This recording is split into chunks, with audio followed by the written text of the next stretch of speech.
Olá, bem-vindos ao nosso canal Luz, Câmera, Pulsão.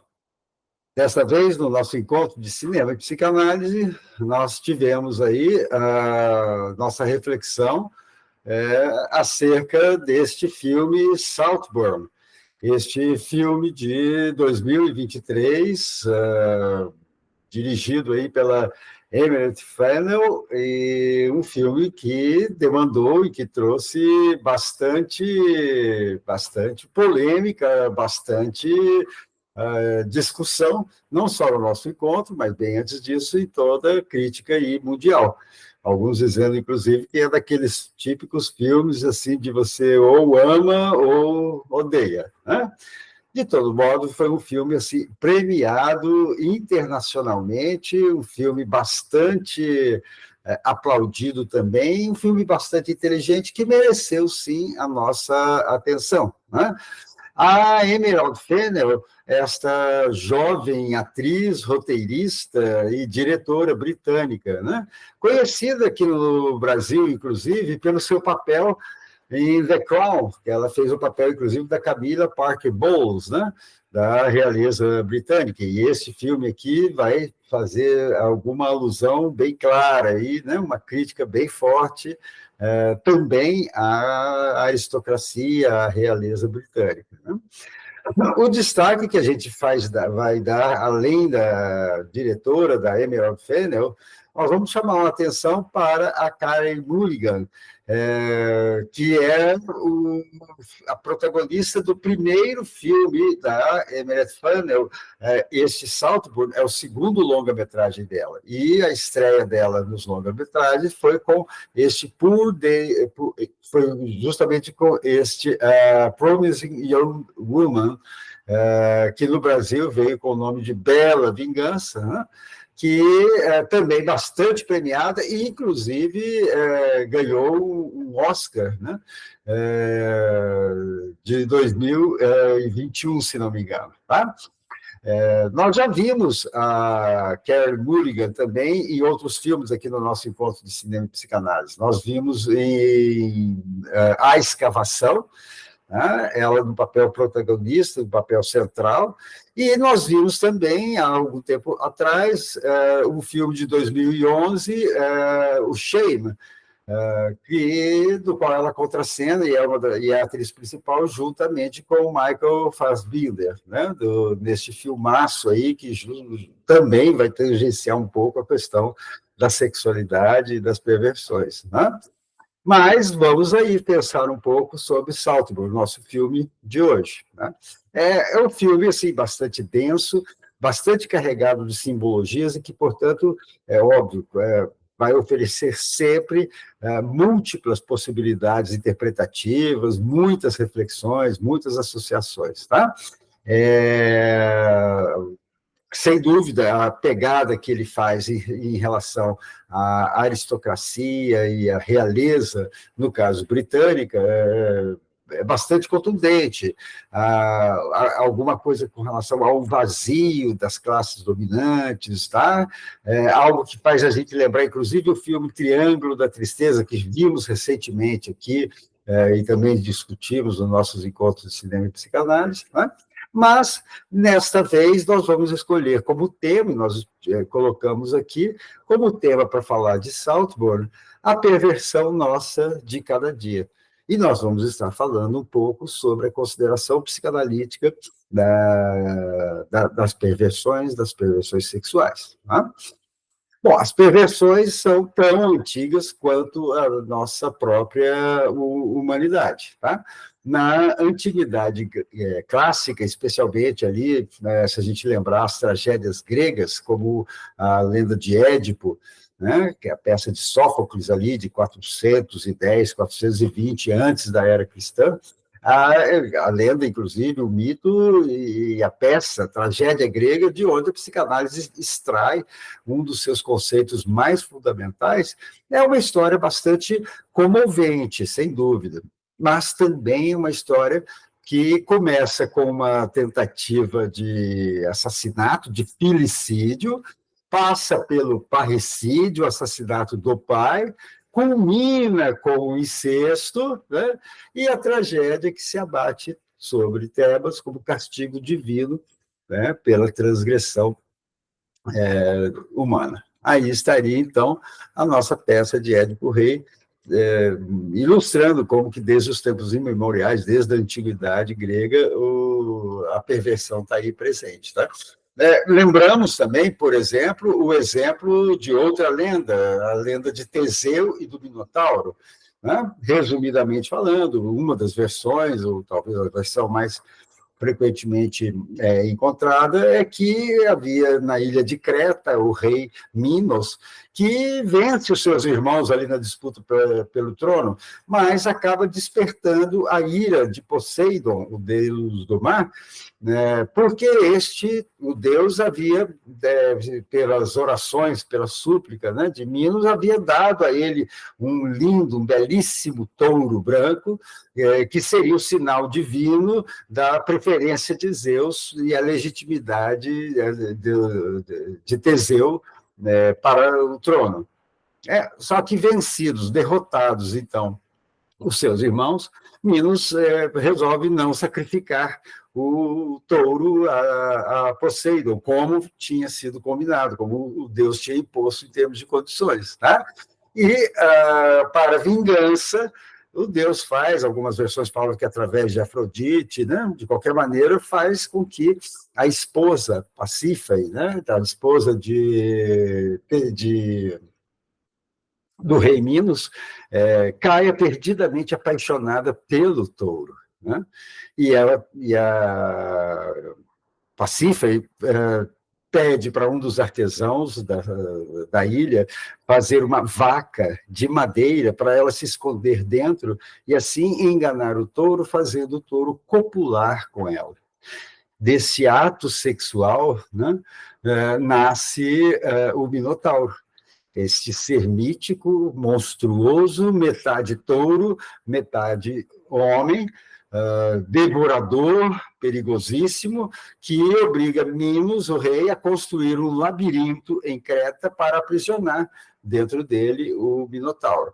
E o Minotauro, sendo uma criatura bestial, uma criatura sem nenhum comparativo na natureza, ele só se alimentaria da carne humana. E aí, dessa forma, eram trazidos do continente, eram trazidos da Grécia continental, jovens mancebos e donzelas virgens, né, para servirem de alimento para o Minotauro. Eram soltos dentro do labirinto, se perdiam lá dentro, e com isso o Minotauro vinha e as devorava. Né? Aí é que entra Teseu, o herói dessa tragédia, né? E que ele, graças à intuição e à informação que Ariadne, né, consegue ter, ele entra no labirinto disposto a derrotar o monstro, né? Mas ele entra tendo em mãos um novelo de linha que ele vai desenrolando para não perder o caminho pelo qual ele tinha entrado. Ele derrota o touro e consegue sair, consegue escapar do labirinto seguindo o fio de Ariadne, né?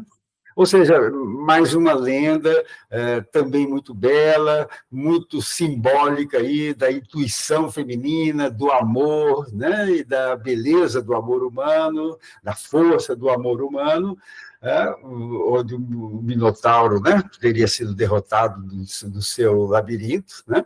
E, entretanto, apesar dessa beleza, dessa poesia toda, o Minotauro e Teseu e o Minotauro é uma lenda que nos traz também diversas modalidades de perversão. Nós temos aí uma história, portanto, de traição, de vingança, de zoofilia, de assassinato, de canibalismo, né? Ou seja, aí está mais uma ilustração de como as perversões já povoam o imaginário humano desde tempos ancestrais. Né? Pois bem, acontece que nos jardins de Saltburn há esse mesmo labirinto, há um labirinto que no seu centro tem uma estátua do Minotauro, né? Com, inclusive, um corpo despedaçado ao meio nas suas mãos. Né? E foi aos pés do ser mitológico que Félix, o nosso protagonista, um dos principais aí do filme, ele foi assassinado por Oliver, o seu amigo, que ele havia levado para Saltburn. Né? Então, quer dizer, o próprio Palácio de Saltburn é um labirinto. A gente lembra daquele plano sequência, logo no início do filme, quando o Oliver chega a Saltburn, levado pelo Felix, né? E percorre uma infinidade de câmeras e corredores, e câmaras e corredores sem fim, mostrando um verdadeiro labirinto ali também de aposentos, né? E no meio dessa trama toda, vamos ver então, em que medida que a psicanálise vai nos servir aí como um fio de Ariadne, quem sabe, para vislumbrarmos pelo menos uma saída possível para o labirinto de complexidades, né, deste filme, uma vez que coube na história da medicina, na história da psiquiatria, na história da cultura ocidental, coube à psicanálise reescrever a compreensão das próprias perversões. Tá?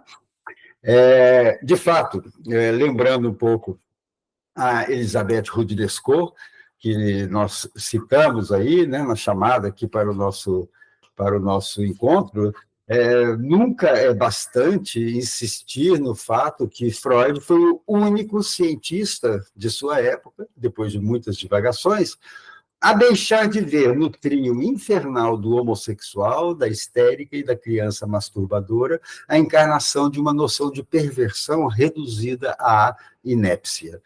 E assim como deixou de querer domesticar a perversão ao atribuir seus pretensos estigmas a personagens excluídos da procriação, da mesma forma abandonou as classificações oriundas da sexologia, rompendo, por conseguinte, com o princípio de uma descrição voyeurística, isto é, perversa, das perversões sexuais. Substituiu esse dispositivo por uma conceitualização do mecanismo psíquico da perversão, assumindo, todavia, o risco de desprezar a longa ladainha das confissões oferecidas à medicina mental pelo povo das perversões. Né? De fato, né, a partir de Freud e da psicanálise, pela primeira vez na história das ciências médicas em geral e da psiquiatria em particular, a perversão sexual deixa de ser uma mera aberração colocada ali, no outro, ali no perverso, ele é o perverso, né? Para ter uma origem, uma natureza comum a todos os seres humanos, perversos ou não. Nesse sentido, dentre tantos aspectos aí de tanta literatura psicanalítica a respeito da perversão, nós vamos nos ater a 2 pontos essenciais legados por Freud nesses tempos pioneiros da psicanálise, pontos estes que vão nos servir de condução aqui para o nosso pensamento e que são essencialmente muito atuais nos dias de hoje. Tá? Em primeiro lugar, pensando junto com Freud, tá? O legado de Freud nos fala a respeito da persistência universal do traço perverso. E o segundo ponto que a gente vai comentar, tá, vai ser a importante noção de expansão do conceito de perversão para além do individual, para ser considerada também na sua dimensão grupal, familiar, institucional, sociocultural, etc., ou seja, na sua dimensão também social, também de laço, também de possibilidades, né, outras de compreensão neste sentido. Vamos conversar, então, em primeiro lugar, a persistência universal do traço perverso. Vamos falar aqui de que a sexualidade humana não nasce pronta, definitivamente não nasce pronta. A sexualidade humana vai apontar para nós, a psicanálise veio a revelar, veio a trazer para nós que as nossas pulsões sexuais elas vão migrando, elas vão evoluindo juntamente com a evolução psicossexual do sujeito humano. a gente vai encontrar pela psicanálise a existência lá atrás, né, no primeiro ano de vida, de uma fase oral chamada sádica, tá? Onde a gente vê que mesmo criancinhas, bebezinhos até de 1 ano de idade, desfrutam de um prazer na mordida. Para ele, o significado do leite da mãe tem a ver com uma devoração, com uma incorporação, né? Se vocês quiserem procurar no YouTube, vai ter muitos vídeos curiosos, alguns até engraçados, mostrando o sorriso do bebê que faz e dá uma mordida no seu irmão, né? E isso como uma característica que a psicanálise vai encontrar canibalesca, vai denominar canibalesca, né? Levado à perversão, né? Nós vamos encontrar, por exemplo, no exemplo extremo, a situação, por exemplo, retratada por Dahmer, um canibal americano, que é uma série também disponível, baseada num caso real, disponível na Netflix. Um caso já aí de perversão e de perversão sexual, né? Voltaremos a comentar sobre ele. Passado uma fase oral, o bebê também descobre, agora já não um bebê, já um garotinho nos seus 2, 3 anos de idade, uma garotinha nos seus 2, 3 anos de idade, né? Ela vai descobrindo no seu controle de esfíncteres, né, uma retenção, a possibilidade, ela ganha, né, neurologicamente, a capacidade de retenção voluntária das suas fezes, da sua urina, né? E descobre nisso também uma possibilidade de controle, de provocar reações no ambiente onde ela está inserida, né? E as mamães, os papais, se angustiam com a constipação intestinal, por exemplo. Tá? Eu vou lembrar um outro filme para vocês. Precisamos falar sobre Kevin, que já foi tema aqui do nosso Cinema e Psicanálise, um jovem perverso e sociopata que irá, quando adolescente, assassinar o pai e promover um massacre, né, dos seus colegas na escola onde ele estudava. O garoto exige fraldas até bem depois de ter adquirido o controle esfincteriano. Ele retém a mãe consigo, juntamente com as suas fezes, e propositalmente segura as fezes para evacuar nas fraldas assim que a mãe, exausta, acabou de limpar, de dar banho nele mais uma vez, e ele espera que a mãe termine todo o trabalho para fazer de novo cocô nas suas fraldas e de novo impor àquela mãe exausta o trabalho de higienização do seu filhote, tá? Nisso tudo a gente vai falar, então, de um júbilo, de um gozo infantil ao descobrir o seu poder de morder, o poder de controlar seu xixi, seu cocô. Tá? Nessa fase anal sádica, como é chamada em psicanálise, ele descobre uma alegria, né, de brincar amassando com as mãos, se os pais se descuidarem, crianças podem ser pegas, flagradas, amassando com as mãos o seu cocô, como se fosse a massinha de modelar, como se fosse barro, né? Argila, e vai deleitar-se também com o controle do jorro do seu xixi. Tá? Esse júbilo a gente vê, né, bem evidente já na situação perversa do adulto Oliver, no final do filme, depois de levar a cabo seu plano perverso e eufórico no gozo, né, na sequência final, ele eufórico, jubiloso no seu gozo de ter se apossado definitivamente, né, de Saltburg.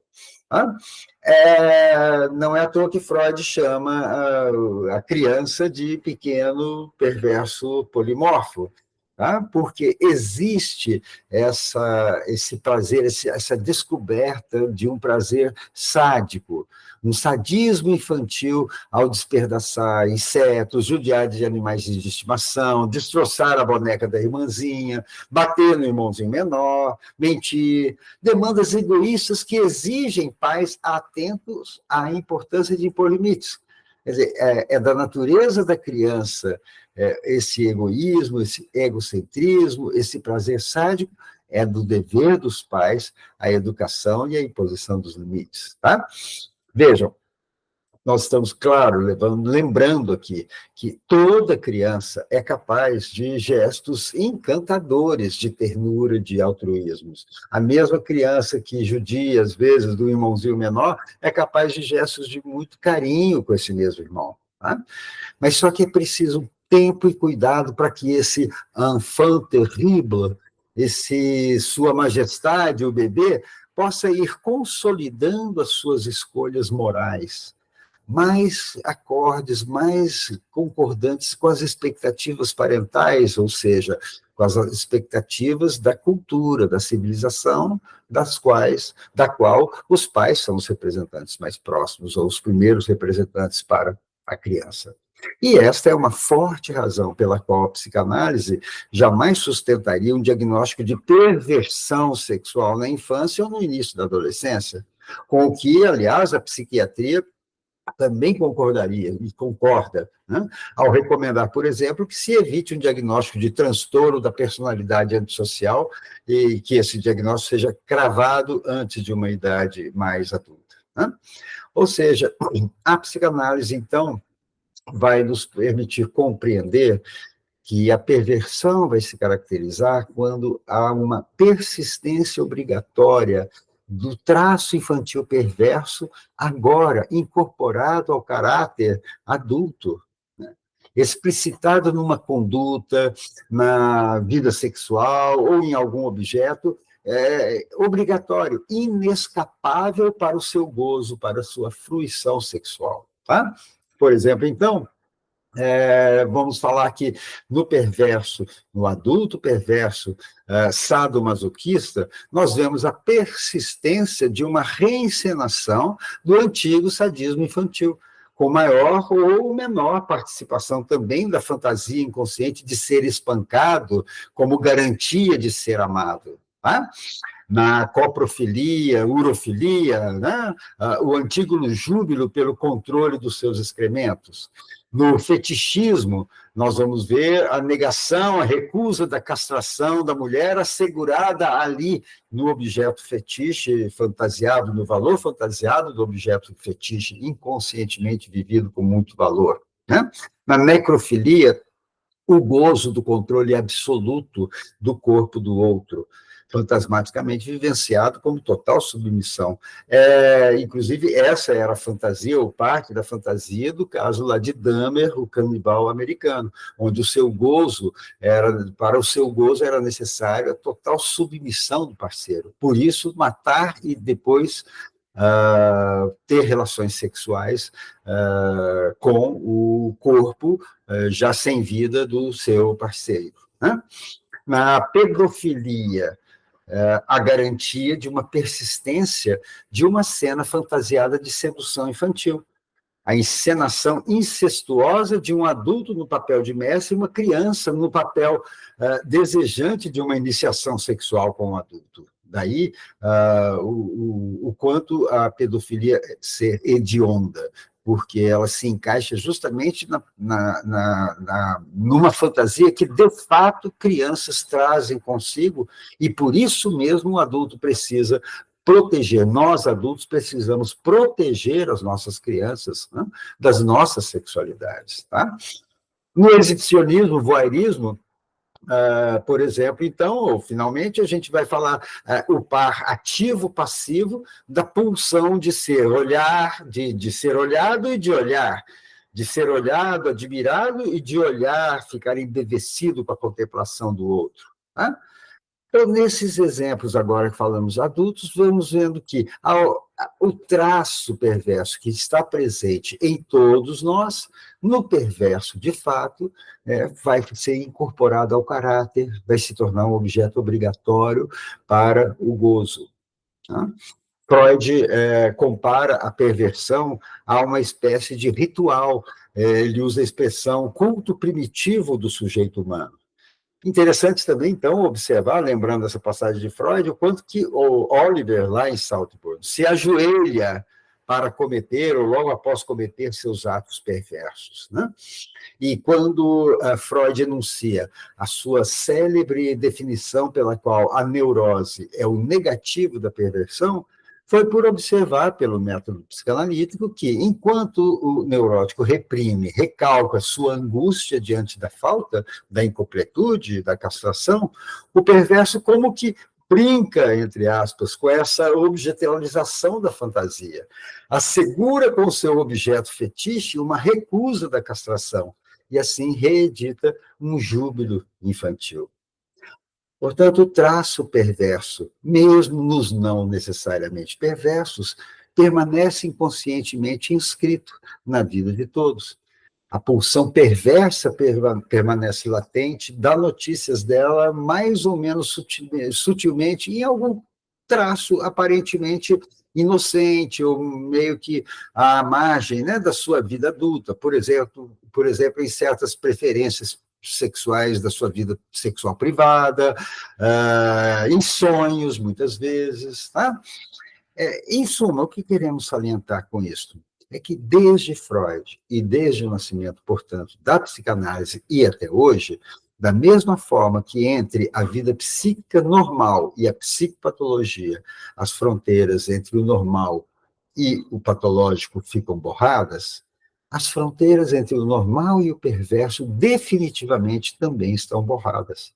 Em algum lugar do inconsciente de todos nós, a pulsão perversa está à espreita. Portanto, do ponto de vista da psicologia individual, há sim uma perversão nossa de cada dia.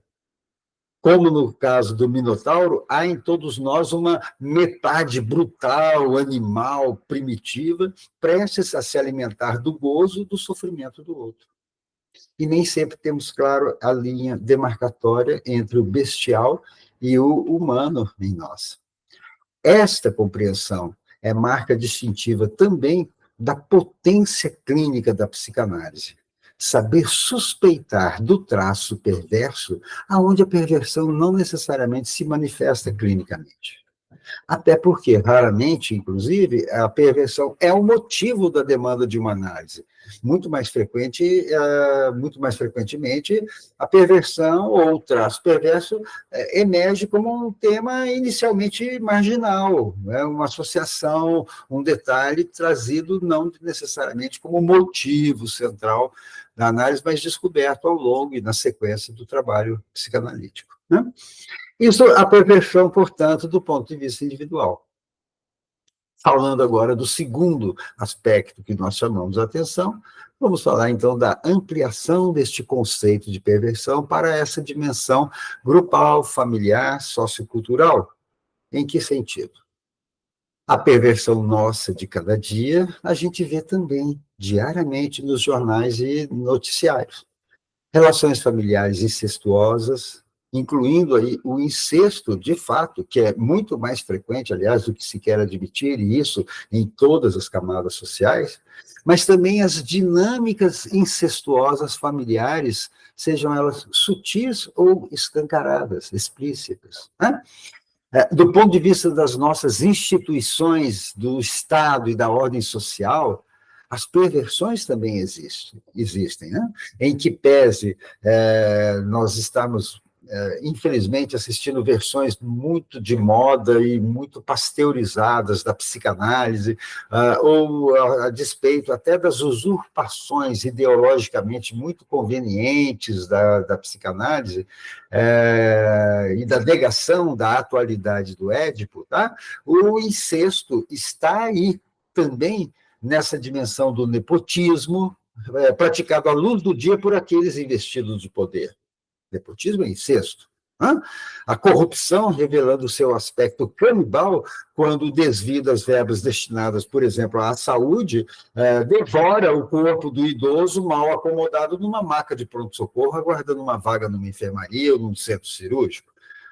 O escárnio, o que é o escárnio das leis nos nossos tribunais, inclusive superiores, se não uma atualização do parricídio, enquanto assassinato desse terceiro, enquanto morte da lei, que deveria estabelecer os limites para os apetites e ganâncias, né, dos indivíduos e das corporações?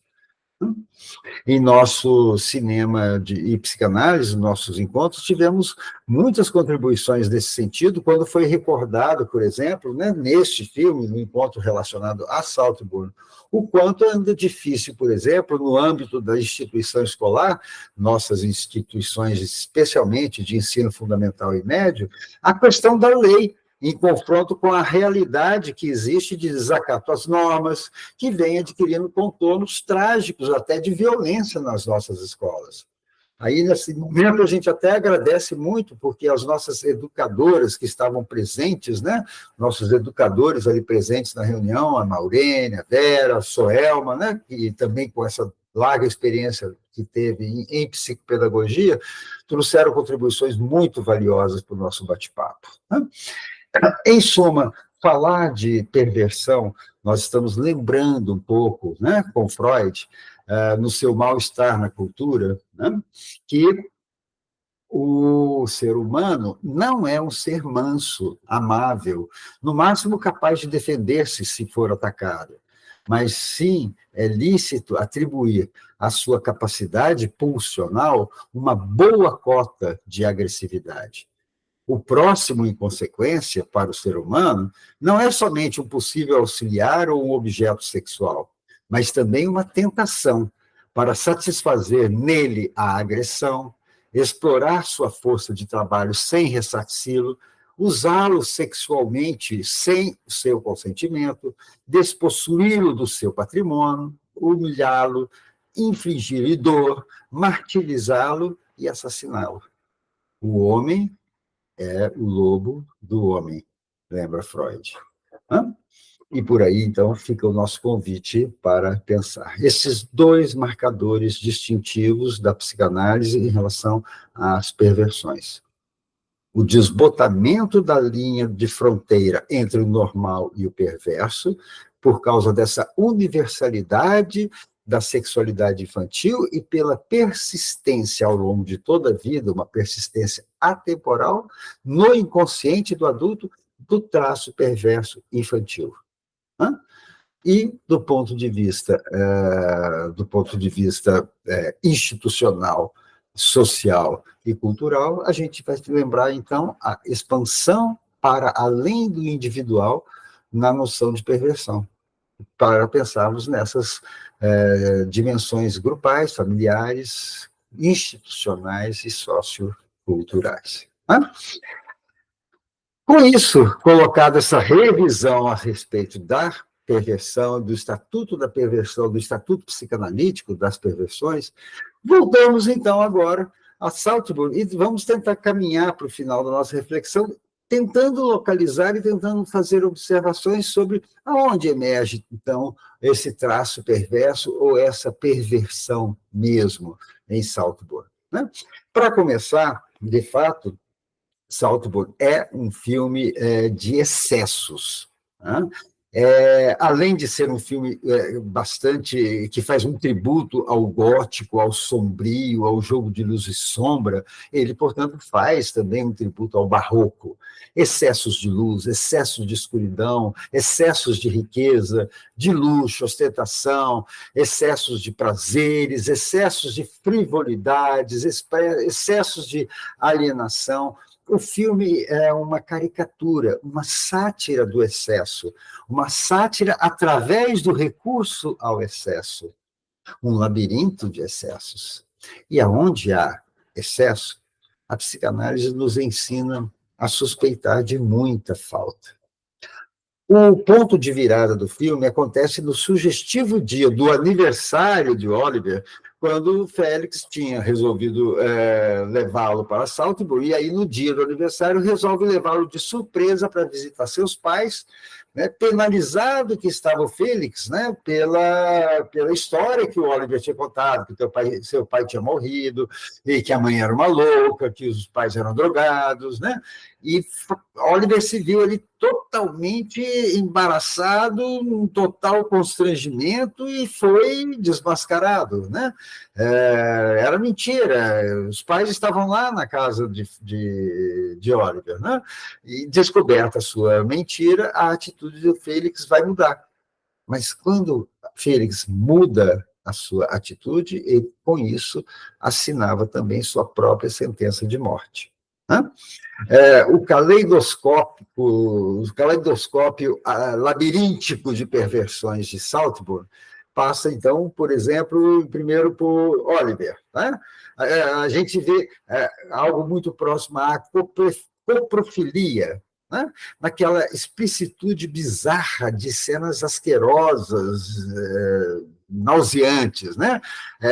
O Oliver no ralo da banheira, lambendo e sorvendo a água que escoava do banho no qual o Félix tinha se banhado e se masturbado, inclusive, tinha o sêmen de Félix, né? Na cena do sexo oral em Venecia, ela menstruada, né? E, inclusive, nessa cena, o Oliver brinca afirmando ser um vampiro, mas quando vemos o quanto das suas ações se passam à noite e o quanto ele irá sugar o sangue, ou seja, a vida dos Ketton lá em Saltburn, não há como negar uma certa verdade oculta nesse seu gracejo. Né? Oliver leva à frente, arquiteta e executa um plano sociopata. Foi ele que perfurou no início do filme o pneu da bicicleta do Félix, foi ele que trouxe as mentiras para obter benefícios secundários, a compaixão de Félix, né? É ele numa atitude de sedução explícita, inclusive da matriarca Elspeth, né? E ela chega a dizer, que bom termos você aqui, quando ele estava nitidamente deturpando o que de fato estava acontecendo. Né? Quando quem estava fazendo manipulação e chantagem emocional com histórias inconsistentes era ele mesmo, não a Pamela. Né? Ele plantou desavenças, ele forjou um e-mail fake do Farley, tentando convencer, tentando vender antiguidades, né, para a casa de leilões. Ele busca vingança a partir da inveja destrutiva. Aqui a gente pode até acompanhar, em parte, aí, a noção kleiniana de inveja, né? A mais primitiva forma de inveja no sujeito humano. Né? Oliver demonstra sadismo ao ponto de levar à plena satisfação suas pulsões assassinas. Né? Freud não fala apenas de uma pulsão de matar. Freud menciona um gosto, né? O prazer em matar. E o Oliver, no filme, mata Félix, mata Benício e prossegue sem cessar até finalmente apoderar-se definitiva e totalmente de Saltburn, ao assassinar com muito prazer, com muita ironia, Elspeth, a última sobrevivente, com quem, anos depois daquele verão, ele forjou também um encontro casual.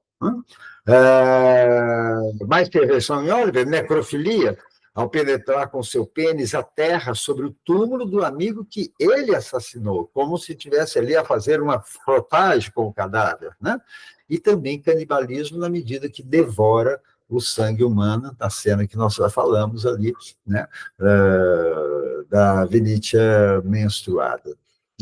Enfim, essa escancarada negação da falta, de quaisquer limites, da finitude, da castração, toda a negação e recusa da verdadeira falta que era, em Oliver, a falta de ser amado, de ser popular, de ser admirado, que o atravessa, ele vai suprir nessa sua obsessão pelo novo amigo. E é nas brechas igualmente perversas do desamor e superficialidade da família de Félix que Oliver encontrará suas oportunidades para atuar seus impulsos invejosos e destrutivos que já se manifestavam no amor e desamor que ele nutria pela sua própria família. Né? Aliás, na sua novela familiar, na lenda familiar discursiva que ele conta, seu pai estaria morto, ou seja, no discurso ele matou o próprio pai. Né? E tudo isso numa fachada exterior de moço tímido, baixinho, inofensivo. Né? Os Ketton, que é a família do Félix, que é a família proprietária, aristocrática lá de Saltburn, né? Eles não escapam a essa dissolução de fronteira, porque eles trazem lá seu traço perverso também enquanto família. Eles são, de fato, ricos em luxo e ostentação, mas miseráveis na conexão e sintonia entre si. Muito pobres, né, na conexão com o mundo fora de Saltburn. A frivolidade enlaça o laço social, inibe o laço social, né? A Elspeth Catton, a matriarca snob, frívola, né, de afetos superficiais, alienada do mundo exterior, ela disse, eu nunca quis saber de nada, não sabe nada da região de Liverpool, que no Reino Unido é uma cidade ligada às classes trabalhadoras, né? E, por outro lado, é a personagem que é a grande manipuladora de Saltburn. Dá as ordens, impõe exigências, impõe rituais como o do jantar, né? De certa forma, é a grande perversa da trama, da qual todos ali em Saltburn são meros marionetes, né? O Sir James Catton, que é outro alienado, seus únicos problemas na vida parecem se resumir a ver se os criados estão cuidando das suas hortênsias ou se ele vai usar uma fantasia de armadura na festa fantasia, né? Em tudo ele concorda com a esposa Elspeth, né? E quando pressente que o Oliver não era uma boa presença no seu palácio, ele oferece suborno em dinheiro para ele ir embora, né? Temos ainda o Farley Starr, que é o filho negro e adotivo, mas que também esbanja arrogância e uma perversa discriminação contra o pobre e branco de olhos azuis Oliver, né? Aliás, um aspecto bastante incômodo para os tantos que andaram, quiseram enxergar ali no filme Saltburn uma ode anticapitalismo ou anti-aristocrática na esteira dos identitarismos contemporâneos e dos seus impasses, incoerências, miopias e distorções de realidade. Vem aí o Farley como personagem para contrariar esse identitarismo, tá? Venetia Kettle transborda sedução, ela transborda erotismo. A mãe fala que ela era incontrolável no sexo, né? Ela se oferece derramando-se em sangue para o vampiro Oliver. Mais tarde, ela na mesa transborda sua taça de vinho, derrama vinho na mesa de refeições. Ela derrama comida pela boca, porque ela padece de bulimia, né? Ela é uma presa fácil para Oliver armar seu assassinato, simulando suicídio, né? Curiosamente, a festa de aniversário para Oliver é regada a muito álcool e drogas. Mas, em pleno luto pela morte de Felix, envenenado, ou seja, drogado, o Sir James Catton se escandaliza ao saber do consumo de drogas pelo filho adotivo Farley, denunciado pelo Oliver, né? Este fetichismo às avessas, aliás, é muito comum na clínica, né? Nós vamos estar falando desse fetichismo quando a família põe toda a questão, né, na droga, né, do seu filho, quando descobre que o garoto, que o filho, que o adolescente, que o jovem está usando droga, mas a família já estava numa situação complicada de convivência e gerando as demandas, gerando as condições facilitadoras, inclusive, do abuso de substância do seu filho, mas agora, né, o bode expiatório é ele, é o menino que está descobrindo drogas. É uma situação bastante comum essa que que a gente pode ter retratada ali como um detalhe de Saltburn, né? Talvez uma perversão chocante, né, pintada de forma tão caricatural em Saltburn, naquele dia seguinte à festa, a negação da dor e do terror pela morte do próprio filho, né, fica ali obturada, tapada pela conversa à mesa, pelas discussões triviais, como se nada tivesse acontecido, né? A polícia está lá fora, o corpo do filho sendo trazido e o mordomo cuidando de fechar as cortinas para negar a perda, a dor, o horror pelo que tinha acabado de acontecer naquela família. A gente já tinha visto isso, né, quando chegou a notícia da Pamela, né, que é a Carey Mulligan, a personagem da Carey Mulligan no filme. Ela tinha estado ali durante um tempo, ela saiu, ela foi embora, e aí ela tinha morrido. E o assunto é tratado com o maior desdém, ou mesmo com a culpabilização perversa da vítima, né? Ela sempre faz de tudo para chamar a atenção, né? Está aí uma trama de perversões. E, finalmente, né, chegamos ao Félix Catton, que, apesar de filho, e apesar de saber aproveitar muito bem os confortos da vida e de menino rico, ele até permite, né, aparecer na sua personalidade alguma sensibilidade, alguma capacidade de empatia que falta à sua família de origem, bastante popular, né? E apesar de muito popular, ele mantém uma atitude de simplicidade, de empatia com os colegas, ele era bastante querido por isso, tá? Mas, como foi muito bem observado no nosso bate-papo após a exibição do filme, né, do nosso encontro de cinema e psicanálise, nós contamos com uma excelente observação, né, a respeito da superficialidade e das dificuldades desse personagem, né, que aparentemente é popular com todos, mas não tem amigos. Ele é desejado pelas garotas, mas não tem namorada, né? Ele era mais um marionete nas mãos da sua mãe, Elspeth, né? E obrigado, Ivani, pela sua ponderação muito pertinente aí nesse momento do nosso bate-papo, né? Enfim, o Félix vai pagar um alto preço pela sua ingenuidade, por ser mais um naquela teia de marionetes comandada pela sua mãe, pela matriarca Elspeth da família, né? E, aliás, a história das realezas europeias, da qual o Reino Unido não constitui exceção, e bem como de toda a civilização humana, é, na verdade, uma história de invasões, de tomadas de terras, de genocídios, assassinatos, traições.